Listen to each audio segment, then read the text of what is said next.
there are going to be budget hearings in Sacramento. We need you to come to Sacramento and talk to all of those legislators and tell your stories, because they're the ones who will make sure those cuts don't stay in the governor's budget. So we hope you stay involved, stay connected to these organizations, ask us any questions. We just have to stay united and fight, fight, fight all the way through. So thank you very much for being here. Thank you, Mary.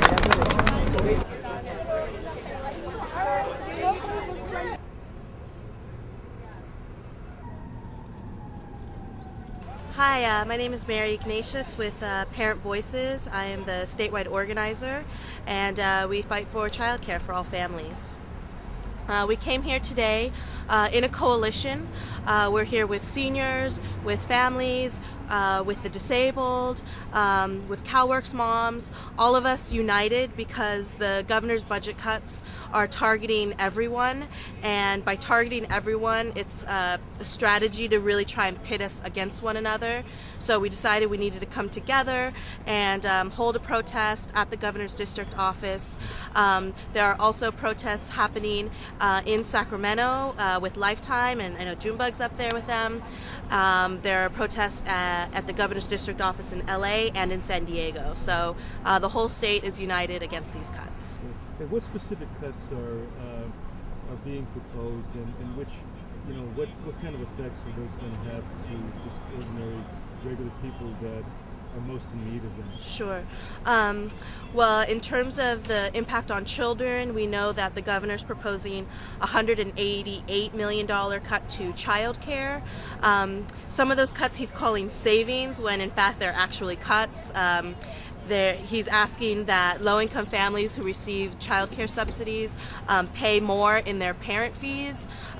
Most of these families are already struggling to pay these parent fees and are having a hard time keeping up with them. And so for the governor to try and increase them, it's going to make it even harder to keep their child care. It's probably going to mean going without some food or postponing bills, whatever it is, because every dollar a low-income family needs, they end up spending, and increased fees is just the wrong way to go. He wants to permanently cut $55 million from child care, yet we know that there are 200,000 children who are eligible to receive child care, but they're just waiting because there's a lack of funding. So there's a lack of funding, yet he wants to cut $55 million. Why isn't he using that money to invest in child care, invest in our children, invest in their parents so that they can work or go to school? We just don't understand why he'd take away that money. To CalWorks, he wants to cut 10% of the cash grants. I don't have the numbers, like the current cash grant is $723, and I think it'll bring it down to $651. I don't have the exact number on me, but in these tough economic times, when more and more families are turning to CalWorks because there aren't jobs right now, or and there aren't, it's hard to have income right now, they're turning to CalWorks. And so for him to try and cut that makes no sense, especially in these tough economic times, and especially when this is temporary relief. This is temporary assistance to families who really need it. And so he wants to cut those cash grants.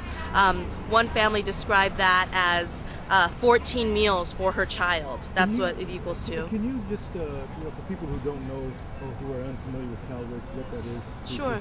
So CalWorks is the California welfare program, and it provides a family up to 5 years of cash assistance.